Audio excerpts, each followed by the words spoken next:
Magandang araw po sa mga manonood. Sa muli nating pagbabalik sa mahilig po sa Discovery.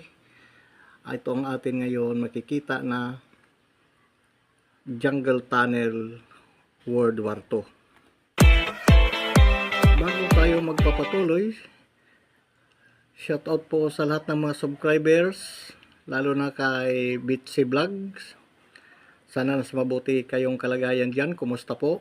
At kay Golden Natures. Sana bro, nasa mabuti kang kalagayan. At iba pa po nga hindi nabanggit, ay shoutout po sa inyong lahat. Ang atin po ngayon makikita, ito ay ayon sa atin panaliksik na isang jungle tunnel sa Parte Luzon. So isa-isahin natin ito kung ano ang category na ito ay tunnel layout. At ito ay mayroon pa iba dito na hindi natin naisali dahil nga sa ito lang yung atin nakita. Saan man dako sa ating lugar, sa ating bansa ay kanya-kanya po strategic or engineering pattern sa paggawa po ng mga tunnel, ngunit ito ang atin ngayon na discovery. Unahin po natin itong entrance. Ito po na reference block ay crossing road. Ito po na atin makikita na itong black. At ito naman na blue ay reference po ito of H2O water. Dito sa entrance, papasok. Bago tayo makapasok ng bunganga sa World War II GIA Jungle Tunnel, ito po ang ating makikita ng mga markings po nila na kung mapupuntahan ninyo po ito, pwede po ito ninyo makita. Mayroon po malaking bato sa una, parang pyramids, at mayroon po siyang marking na para siyang arrow or parang letter B. Marami po pa po ito ibig sabihin nila ng mga ibang characters, o Chinese characters, Japanese characters, Koreans, at iba pa po ng mga axis force po nila sa GIA. Itong tatlong dot or butas ay meron po ito, nagrepresent po ito sa kanilang symbolism or symbol. Mula dito sa stone o malaking big boulder, ito yung lines papunta dito sa bunganga ay nasa 25 to 30 meters distance.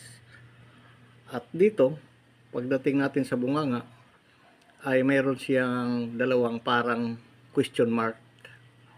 Doon sa plaza sa lugar na yon, sa parte ng Baguio City, ay meron po ito doon sa kahoy na kasulat. Sa susunod na natin itong tatalakayin. Ang makikita natin ngayon itong layout ng engineering GIA pattern na World War II tunnel. Pagpasok natin dito sa bunganga, kung makikita natin ninyo ito, pag pumunta, marami na pumupunta doon, ay mayroon naman siyang naka-triangle na butas bago pumasok sa loob. Pagpasok dito sa entrance, mga 2 to 3, nag-crossing, dalawa ang kanyang passageway.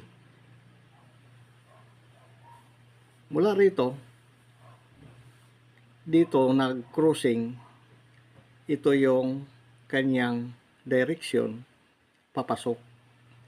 Itong mga square, ay ito ay forces quarter or living or tulugan nila, possible. Itong ang pagkalagay nila, patapat-tapat, minsan hindi mas, ang iba piecing.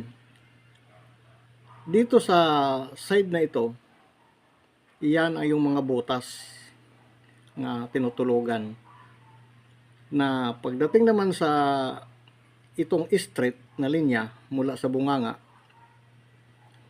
ay wala po ito dito mga butas, dito lang sa kabila. Itong lawak nito ay nasa, hindi ko lang ma-estimate, mga 30 to 40 meters. Pagdating sa ending, dito mayroong butas. Itong orange, meron siya dito additional pocket na daanan. Kanilang ito skip or exitan. Kung dito pumasok yung mga forces ng the US government or Pilipinos, kung sakali atakihin sila, tatakbo sila dito sa kanilang air ventilation. Meron sila dito aakyat ito. Ito yung nagsusupport ng hangin. Pero dito silang nag-i-exit. Pagpasok mo dito sa loob, wala ka nang maabutan. Meron silang secret passage to exit. Ito sa taas na green ay reference of mountain ito, bundok. Nasa foot of the mountain ang kanilang tunnel.